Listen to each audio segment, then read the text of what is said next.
Et ce matin, c'est Lydia Guirousse. Bonjour Lydia. Bonjour Lydia. Bonjour Cécile, bonjour Patrick. Alors on s'interroge sur l'accord qui est en cours mais qui n'est pas encore officiel pour l'instant, une union en fait de la gauche.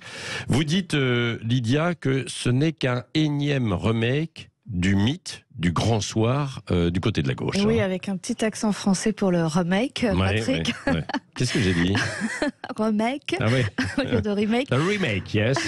Remake. Yeah, remake, yes. Oui, nous y sommes, ça y est, le Che Mélenchon tente de jouer sa partition de rassembleur autour de lui, bien sûr, et non d'un programme commun, puisqu'on n'a jamais vu ce programme. Donc oui, il faut croire que le prétendu peuple de gauche, que le grand soir social va enfin arriver et que le Front populaire est bientôt là avec Mélenchon dans la peau de Blum, même si je doute que ce dernier eût défilé avec les islamistes du CCIF et comparé le racisme anti-musulman au sort des juifs dans les années 40. Oui, entre parenthèses aussi, c'est aujourd'hui le 90e anniversaire, 3 mai 36 justement, du front, de la création du Front populaire. Mais quand même, Lydia Guirousse, le score de Mélenchon était une surprise.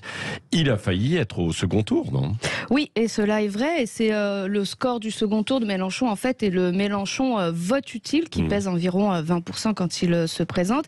Et si la présidentielle, c'est la rencontre d'un peuple et d'un homme ou d'une femme, les législatives, c'est une toute autre histoire, c'est d'une toute autre nature, surtout depuis la réforme du quinquennat.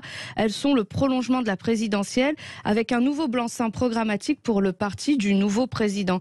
Donc enfin, n'oublions pas que si 30% des Français ont voté à gauche au premier tour de la présidentielle, cela signifie que 70% des Français ne veulent pas de la gauche sous toutes ses formes. Il faut quand même le noter, regardez ce chiffre. Alors ne prenons pas des vessies pour des lanternes, comme souhaite nous le vendre Jean-Luc Mélenchon.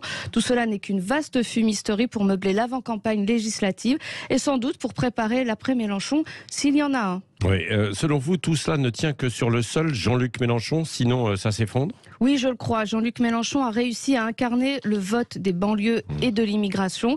Il est le seul à avoir réussi à le faire. Sans lui, à mon sens, plus de France insoumise, plus d'union des gauches, pour le moment en tout cas. De toute façon, cela reste trop court pour gagner au scrutin majoritaire une présidentielle ou des législatives. Et la seule cohabitation qui existera, ce sera au sein de la gauche, pas du gouvernement.